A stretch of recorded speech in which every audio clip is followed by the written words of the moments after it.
Hi, it's me again with Corel Draw Tips and Tricks, and this is just a little trick.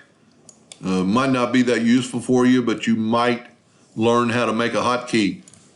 You should know that if you hit the letter P, it puts it in the center of the page. That's a hotkey that Corel has put in there. So here's another hotkey that you can put in, and it's pretty important to have an item selected for this to work. So if you don't, your page size is up. If you click on an item, your size is up. Then go to Tools, Options, Customization, Commands, and instead of looking for size, wherever it might be in here, you can just go right here and click, and it comes up with the size. Let's go to shortcut keys. I'm going to assign it the letter U. It's not used for anything else. Assign it and hit OK. Now watch what's happened when I click on my item and I hit the letter U. My size box comes up.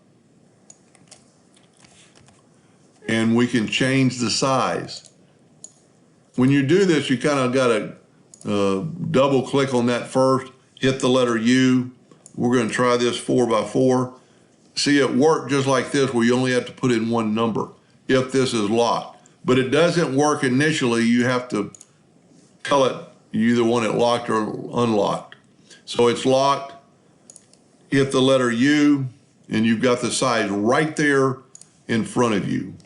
Let's say if you zoomed in and you've got a whole page of stuff and you're looking at stuff and you click on an item and you hit the letter U, you don't have to take your eyes away or your mouse right there. You've got it right here, and we could make this 3x3.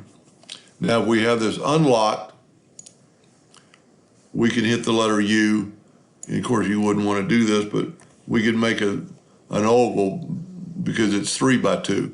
So that's just a hotkey with using, you can pick any letter you like that's not being used. And it just puts it right here on the screen. I learned this little trick from Eskimo, my friend that makes the macros on the Corel page. But it's pretty handy. But it also just shows you how to make a hotkey. I hope that helped a little bit. Thank you for watching.